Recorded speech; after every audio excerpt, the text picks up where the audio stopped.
The Roman Empire didn't just fall, it unraveled, slowly, unevenly, across centuries. And in that unraveling, the world began to change. In the West, Rome's collapse in the 5th century is often seen as the death of civilization. But that's a myth. What really happened was a transformation, messy, complex, but full of potential.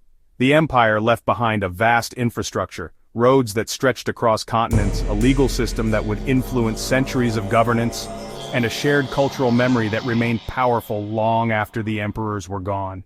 In Gaul, the Franks weren't just invaders, they were builders.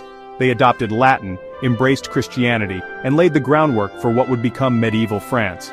Clovis, their king, converted to Christianity not as a spiritual revelation alone, but as a political masterstroke, aligning with Roman bishops and the power they still held over hearts and minds. To the east, the Byzantine Empire didn't fall, it evolved. While Rome burned in the west, Constantinople rose in the east, blending Roman governance with Greek culture and Orthodox Christianity. It would stand for another 1,000 years, a beacon of continuity and power. And beyond the Christian world, another force was rising. In the early 7th century, Islam emerged on the Arabian Peninsula. Within a century, Islamic empires stretched from Spain across North Africa to India.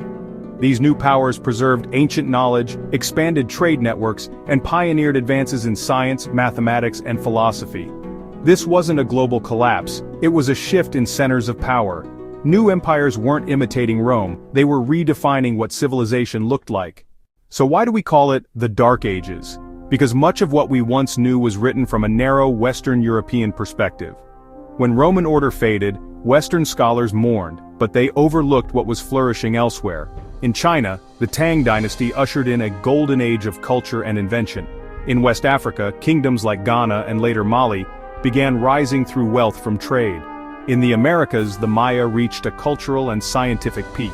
The fall of Rome is a European story, but the Middle Ages were global. They were filled with reinvention, innovation, and new identities. We shouldn't think of the early medieval world as a broken echo of Rome. We should see it as the beginning of something entirely new.